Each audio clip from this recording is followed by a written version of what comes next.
Shalom Bapak Ibu Saudara, puji Tuhan. Kita bersyukur anugerah Tuhan yang besar. Pada saat ini kita boleh berkumpul walaupun dari rumah kita masing-masing, tapi kita percaya bahwa anugerah Tuhan, kasih setia Tuhan tidak pernah meninggalkan kita. Saat ini kita akan siapkan hati kita akan menyembah, kita akan beribadah sama Tuhan. Mari rindukan Tuhan lebih lagi, maka Roh Kudus akan menjamah setiap kita ketika kita datang merindukan Tuhan. Terima kasih Bapa yang baik. Kami bersyukur Tuhan, sebab kami punya Allah yang besar, sebab kami punya Allah yang hebat. Biar Tuhan yang ditinggikan, biar Tuhan yang diagungkan lewat pujian dan penyembahan kami hari ini. Terima kasih Bapa yang baik, Kau yang bertata di atas pujian dan penyembahan kami Tuhan. Kami mulaikan ibadah kami di dalam nama Tuhan Yesus Kristus Allah kami yang hidup. Haleluya. Amin. Engkau dahsyat Tuhan, Engkau besar Tuhan. Terima kasih Bapa yang baik.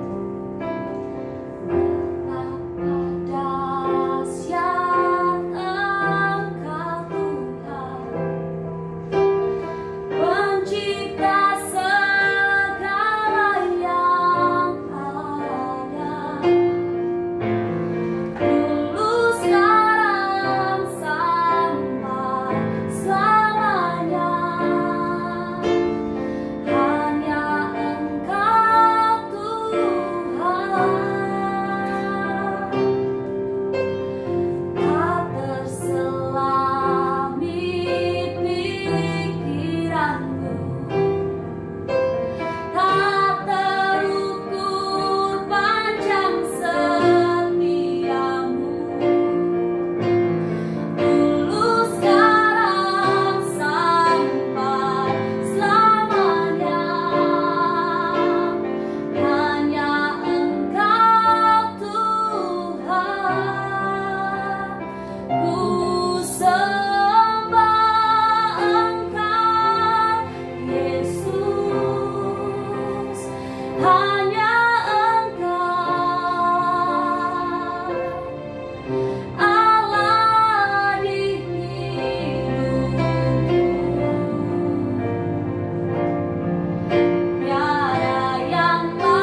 sukacita bersorak bagi namamu. Di dalam nama Tuhan Yesus Kristus, haleluya, amin.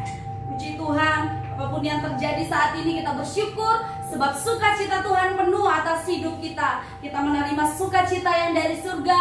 Biar hati kita tetap bersukacita, sebab Tuhan ada tinggal dalam hati kita, amin. Puji Tuhan. Terima sukacita surga, itulah kekuatan bagi setiap kita yang percaya kepada Tuhan. Haleluya.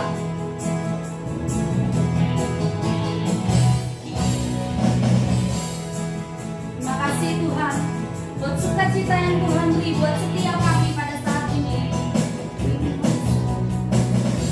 Sukacita surga, itulah kekuatan bagi jiwa. Ku dapat rasakan kasih-Nya di tengah badai yang bergelora. Terima sukacita surga, itulah kekuatan bagi jiwa. Ku dapat saksikan kuasa-Nya, taklukkan badai yang bergelora. Haleluya, Kau ada dalam hatiku, takkan patah semangatku, takkan hilang kekuatanku. Haleluya, ku mau bersorak bagimu. Sukacita surga nyata penuhiku. Terima sukacita surga. Terima sukacita surga, itulah kekuatan bagi jiwa. Ku dapat rasakan kasih-Nya di tengah badai yang bergelora. Terima sukacita surga, itulah kekuatan bagi jiwa. Ku dapat saksikan kuasa-Nya, taklukkan badai yang bergelora.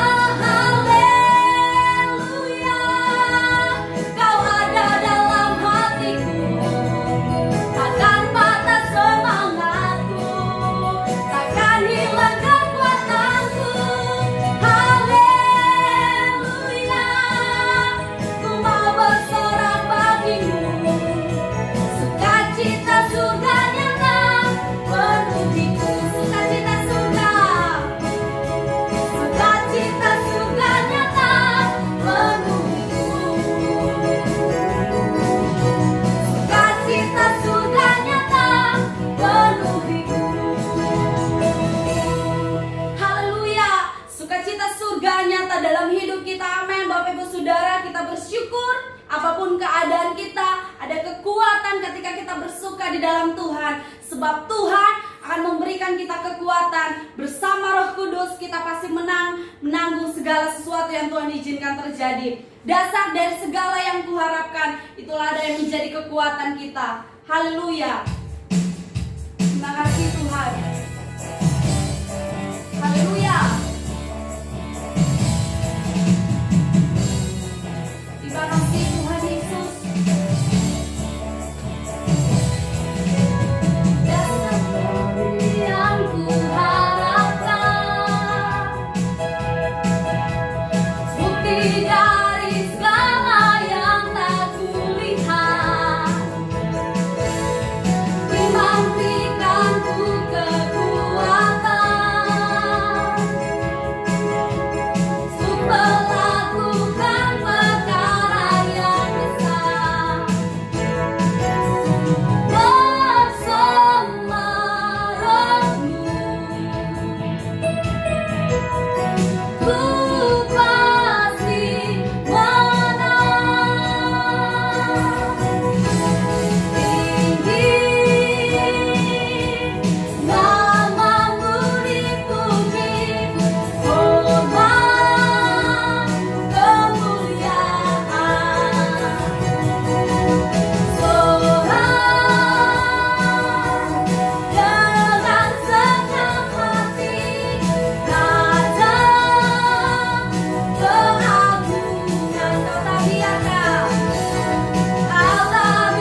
Biar kita tetapkan hati kita untuk percaya kepada Tuhan, apapun yang terjadi tanpa syarat, dan itu tidak akan goyah walaupun kadang kita tak mengerti.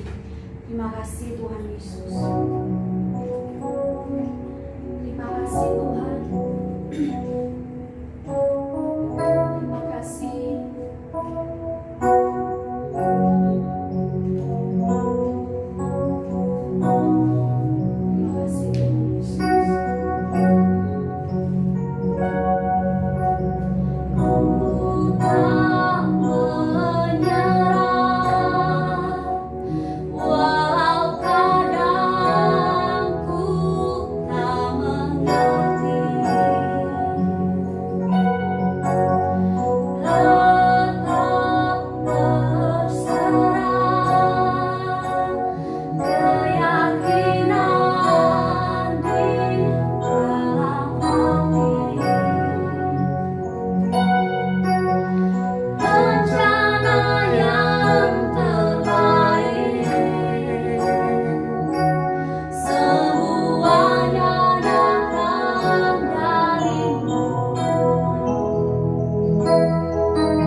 kami hari ini. Kami siapkan hati kami untuk mendengarkan firman-Mu, biar firman-Mu bertumbuh subur menjadi kekuatan yang baru buat setiap kami. Kami mengucap syukur di dalam nama Tuhan Yesus Kristus. Haleluya. Amin. Shalom Bapak Ibu Saudara yang kekasih di dalam Tuhan. Apa kabarnya? Luar biasa. Saya menyapa juga Bapak Ibu Saudara yang sedang beribadah di rumah masing-masing.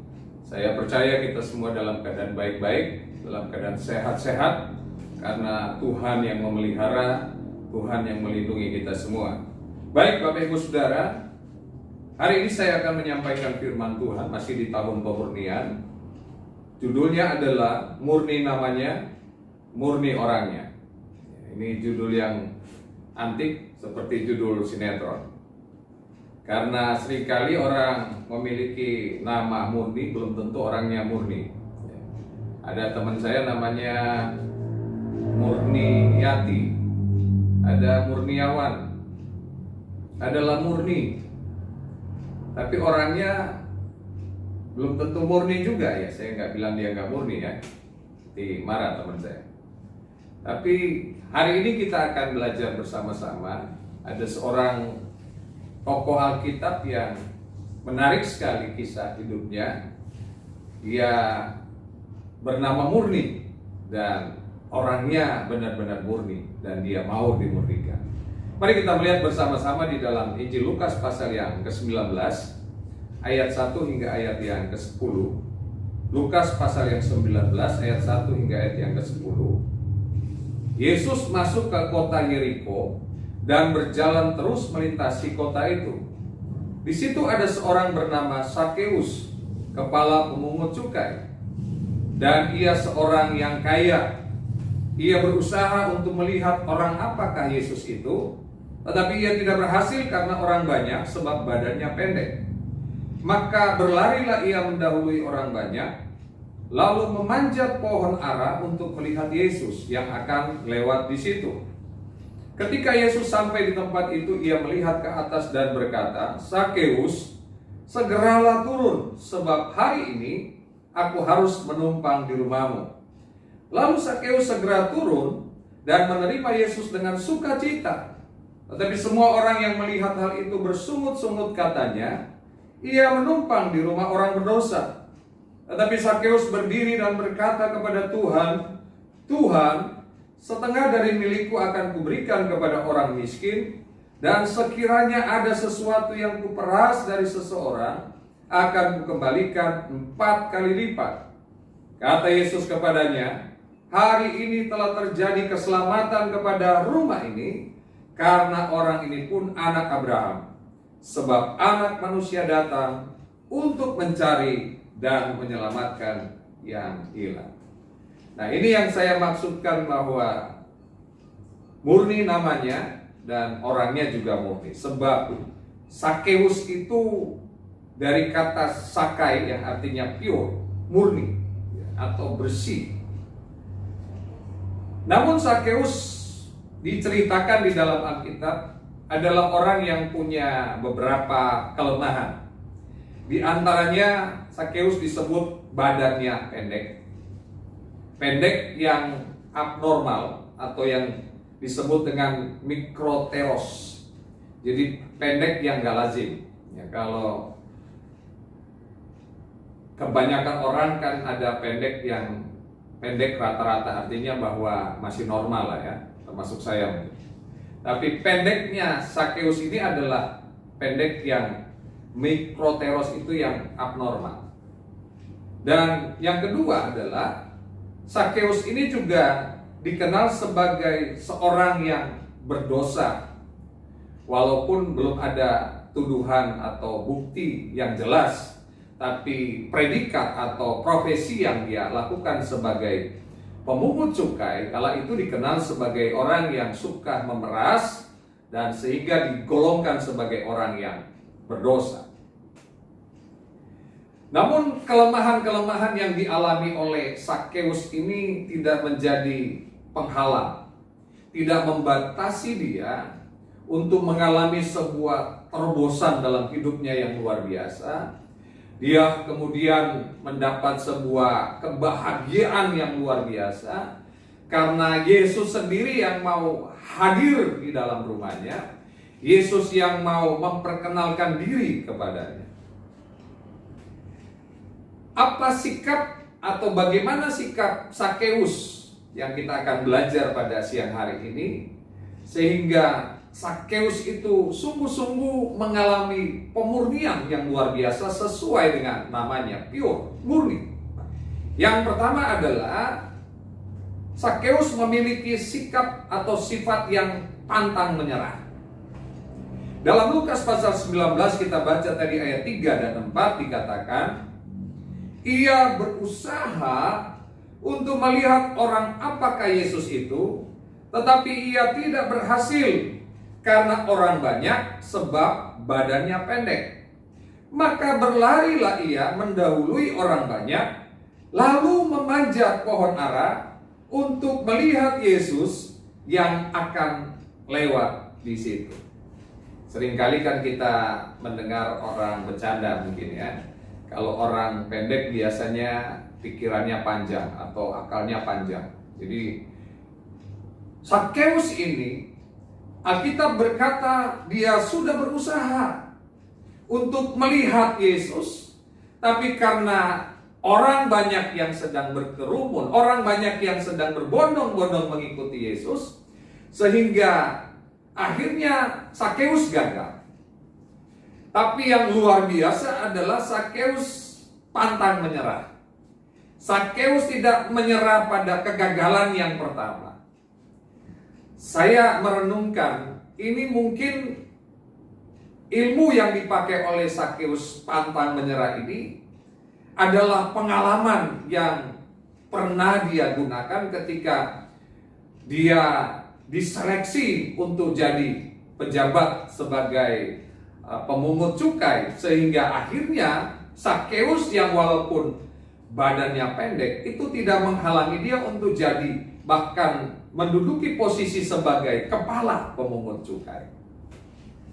Dan apa yang dia lakukan adalah ayat yang keempat tadi dikatakan, maka berlarilah ia mendahului orang banyak, lalu memanjat pohon ara untuk melihat Yesus yang akan lewat di situ.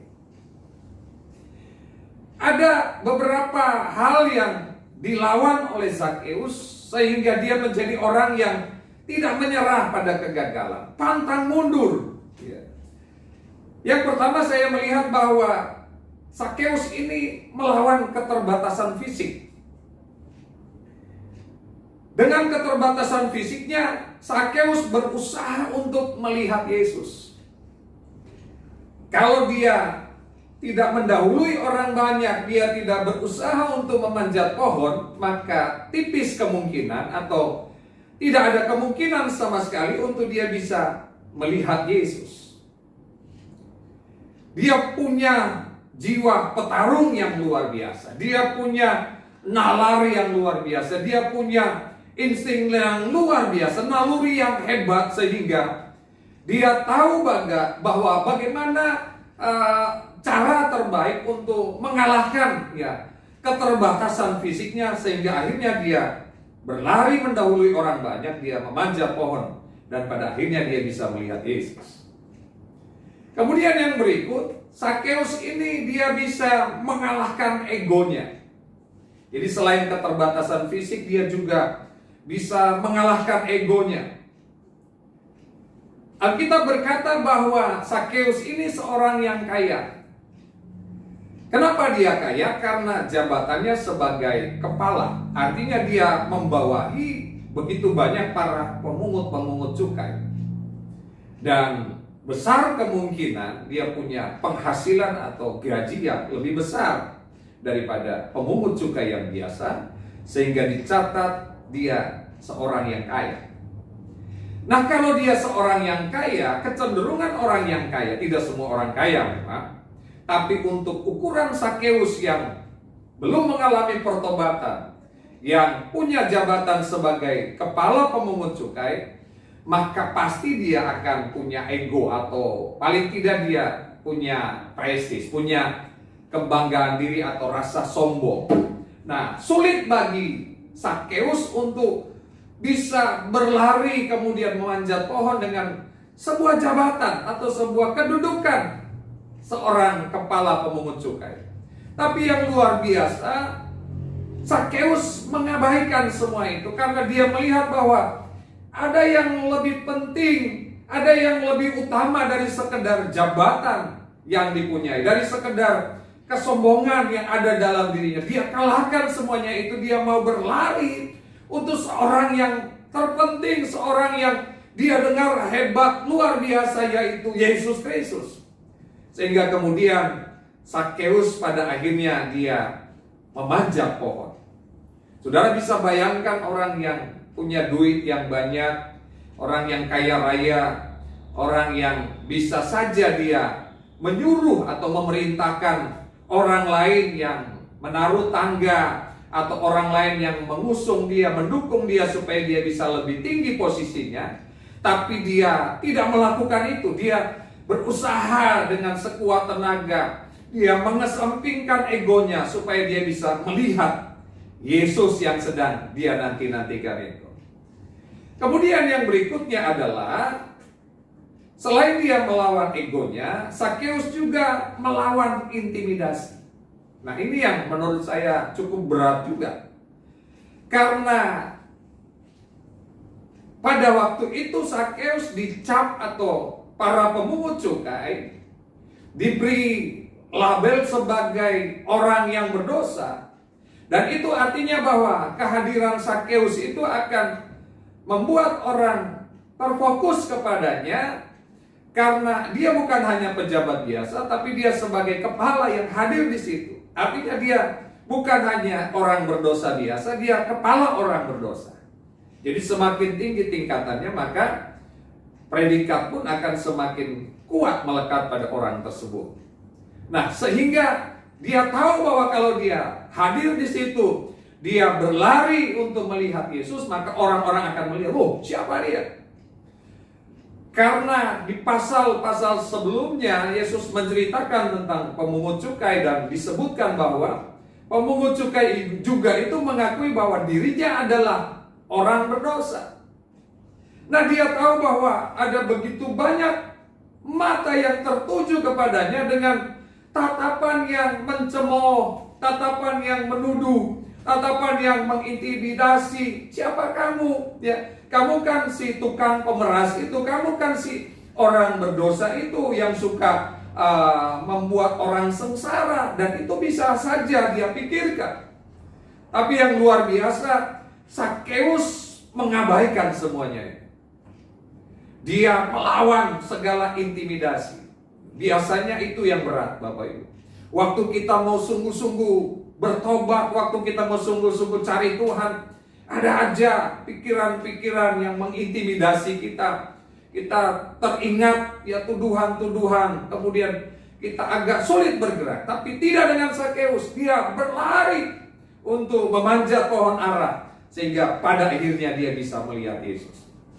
Nah, dari sini kita belajar bahwa orang bisa saja gagal. Orang bisa saja punya kelemahan, punya keterbatasan. Tapi berkaca dari seorang Sakeus, maaf, secara fisik dia gagal, dia punya kelemahan. Secara ego dia punya kesombongan. Dan secara spirit dia ada tuduhan-tuduhan dalam dirinya. Tapi dia kalahkan semuanya itu, dia abaikan semuanya itu. Dia pantang menyerah, dia terus berlari untuk menjumpai Yesus, untuk melihat seperti apakah Yesus yang disebutkan itu. Kita harus yakin bahwa setiap kita Tuhan beri hak istimewa. Terlepas dari kekurangan, keterbatasan yang ada dalam diri kita, tapi percayalah ada hak istimewa yang Tuhan anugerahkan. Ada sesuatu yang hebat yang Tuhan taruh dalam masing-masing diri kita. Sebab kita diciptakan Tuhan bukan secara kebetulan, tapi melalui sebuah rencana Tuhan. Dia menenun kita di dalam kandungan ibu kita. Itu sebabnya kita harus yakin bahwa ada sesuatu yang besar yang Tuhan taruh dalam diri kita. Nah, itu sebabnya kita harus memaksimalkan setiap kesempatan, memaksimalkan setiap tenaga yang Tuhan beri. Bahkan kita memaksimalkan setiap kuasa yang Tuhan sudah anugerahkan kepada kita untuk berusaha mencari Tuhan, untuk berusaha berjumpa dengan Tuhan, sehingga kemudian kita bertemu dengan Tuhan. Dan pada akhirnya Yesus tertuju matanya kepada Sakeus. Teruslah berjuang, pantang menyerah. Jangan pedulikan apa kata orang tentang kita, apa kenyataan yang sedang kita alami hari ini, apa yang orang sebutkan, predikat apa. Mungkin orang berkata kita sebagai orang berdosa. Kita abaikan semuanya itu. Kita harus berfokus pada ada pribadi yang sedang menunggu kita, yang sedang menanti kita untuk kita segera berlari, berjumpa dengan dia, melihat dia, dan mengalami dia.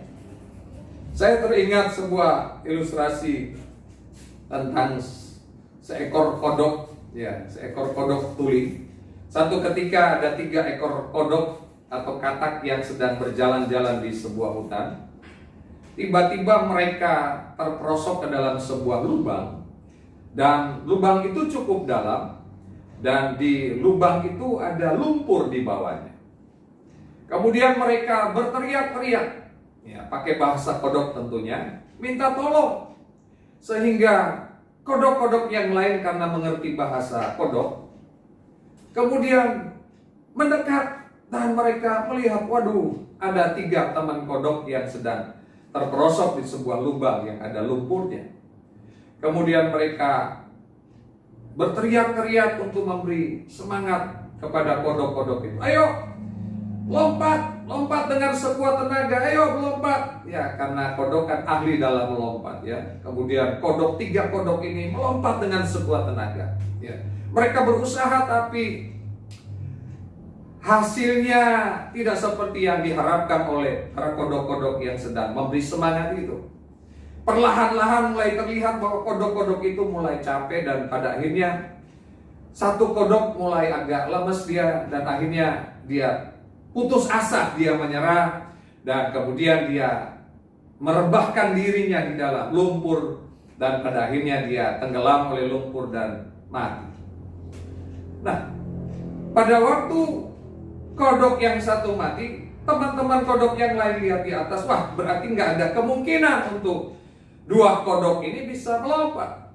Sehingga teriakan itu mulai ada 2 kubu. Yang satu tetap memberi semangat, tapi kemudian yang lain berkata, ya udahlah, ya dok, gitu ya, bukan dokter ya, kodok yang satu, ya lihat temenmu itu udah nyerah, ya supaya dia nggak terlalu kecapean, tersiksa, sakit, nanti luka-luka, maksa untuk lompat, ikutin aja temenmu yang satu itu, ya kamu merebahkan diri dan mati cepet-cepet beristirahat.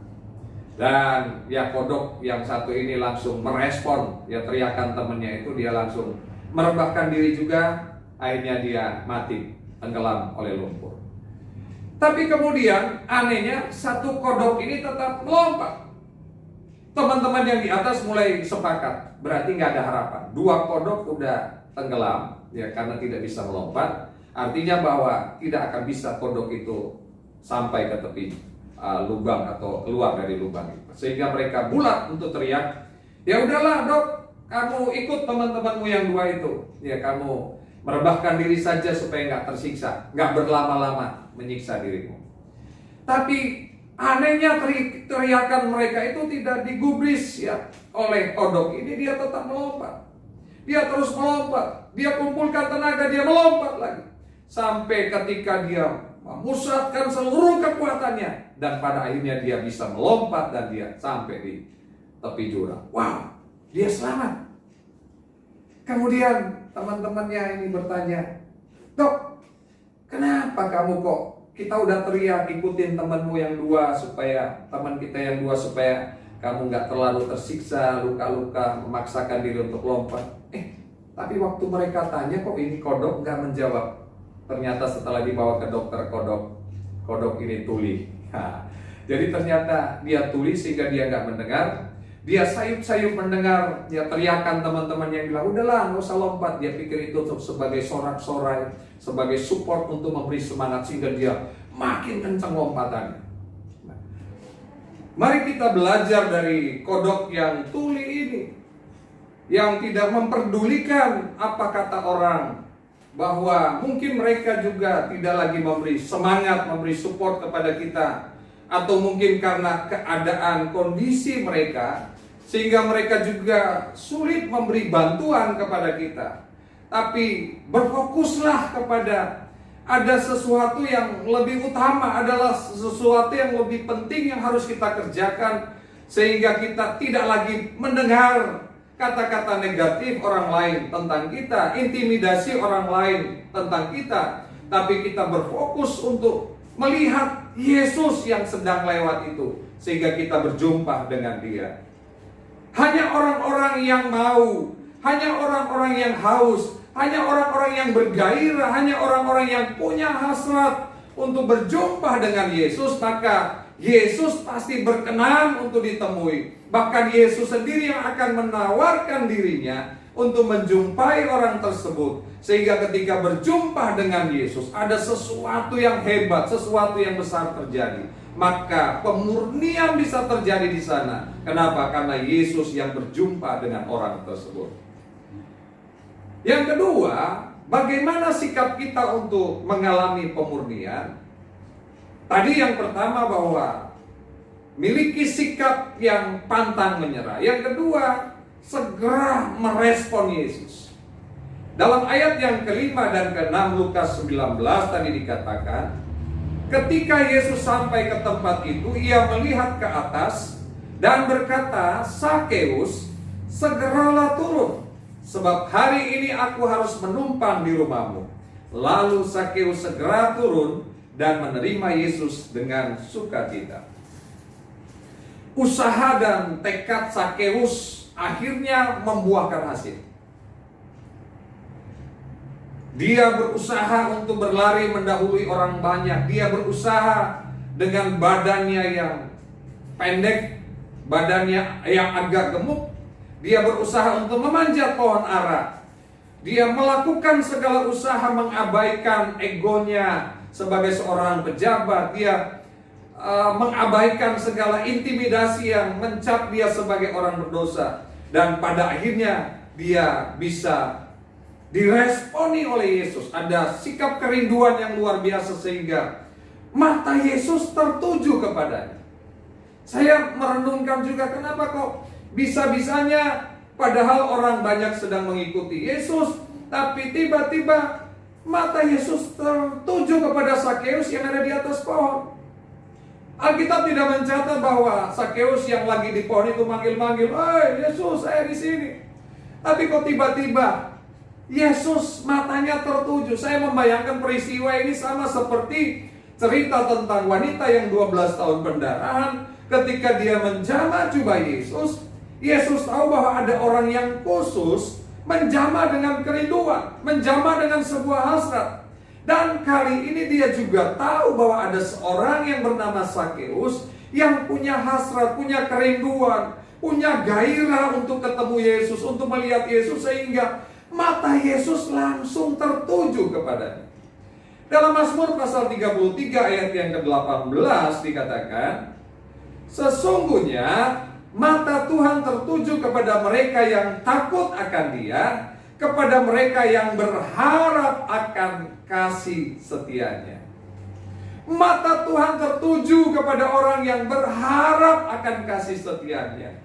Sakeus adalah orang yang sedang berharap kasih setianya. Hari ini kalau kita sedang berharap kasih setia Tuhan, percayalah bahwa mata Tuhan pasti tertuju kepada kita. Yang percaya katakan amin. Dan kalau mata Tuhan tertuju kepada kita, itu artinya bahwa Dia akan menyelidiki sampai kedalaman hati kita. Bahkan Dia tahu apa yang menjadi kebutuhan kita saat ini. Dia tahu bagian-bagian mana yang harus dibenahi, bagian-bagian mana yang harus disucikan, bagian-bagian mana yang harus dimurnikan. Itu sebabnya hari ini kita harus merespon dengan baik ajakan Tuhan, panggilan Tuhan kepada kita, supaya kita rindu berjumpa dengan Yesus. Dalam Yesaya pasal 45 ayat 4b dikatakan, "Maka aku memanggil engkau dengan namamu, menggelari engkau sekalipun engkau tidak mengenal aku." Sakeus mungkin terheran-heran karena ketika mata Yesus tertuju kepada Sakeus, kemudian Yesus bukan hanya menatap Sakeus, tapi yang luar biasa, Yesus memanggil, "Sakeus, turunlah."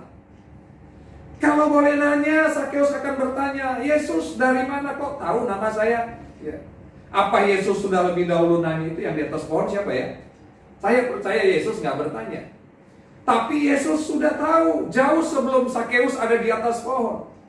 Yesus sudah tahu ada seorang yang rindu untuk melihat Dia, berlari untuk memanjat pohon. Karena ayat yang kita baca tadi dalam Yesaya 45 dikatakan, "Sekalipun engkau tidak mengenal aku telah mengenal namamu," kata Tuhan. Itu artinya bahwa setiap manusia itu dikenal oleh Tuhan. Sejak mulanya Tuhan memang sudah berinisiatif untuk memperkenalkan dirinya kepada kita. Bahkan Tuhan yang bergaul karib dengan manusia ketika mereka ada di Taman Eden. Tapi oleh karena manusia jatuh di dalam dosa, maka hubungan itu terputus. Tapi kemudian Tuhan kembali berinisiatif melalui Yesus Kristus yang turun ke dalam dunia, mencari, menyelamatkan yang hilang. Dia kembali ingin memperkenalkan dirinya kepada kita. Mari kita buka hati, responi ya, panggilan Tuhan, responi ajakan Tuhan, supaya sungguh-sungguh kita mengalami Tuhan dalam hidup kita. Sebab di dalam Wahyu 3 ayat yang ke-20 berkata, "Lihat, aku berdiri di muka pintu dan mengetok. Jikalau ada orang yang mendengarkan suaraku dan membukakan pintu, aku akan masuk mendapatkannya, dan aku akan makan bersama-sama dengan dia, dan ia bersama-sama dengan aku."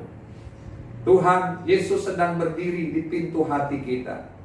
Dia sedang mengetok. Alkitab berkata, barang siapa yang membuka pintu, ya, hanya yang mau membuka pintu, orang-orang itu saja yang mendapat bagian untuk makan bersama-sama dengan Yesus. Segera, jangan berlambat-lambat. Sakeus segera berlari, berusaha memanjat pohon.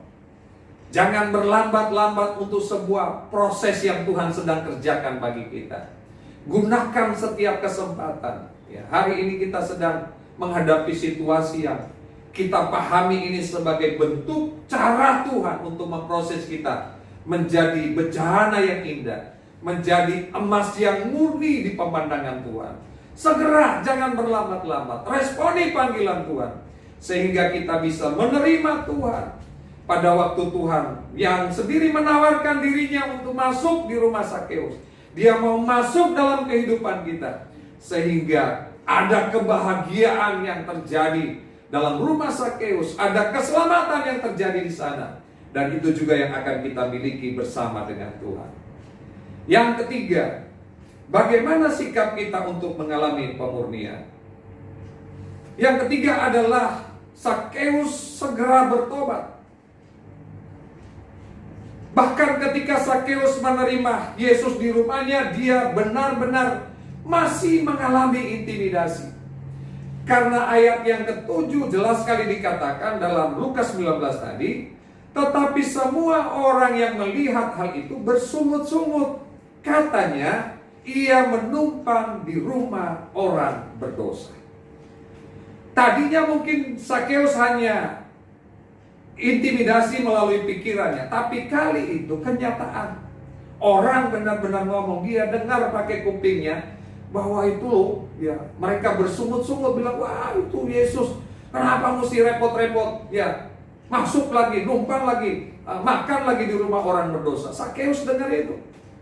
Dan ini sebuah pernyataan yang menyakitkan Sakeus, tapi luar biasa. Sakeus yang sadar bahwa ada tudingan yang sedang dilontarkan kepadanya, tidak kemudian berkata, ya udahlah, memang saya orang berdosa, Yesus udah nggak jadi, nggak usah mampir ke rumah saya. Enggak, dia justru melakukan hal yang luar biasa.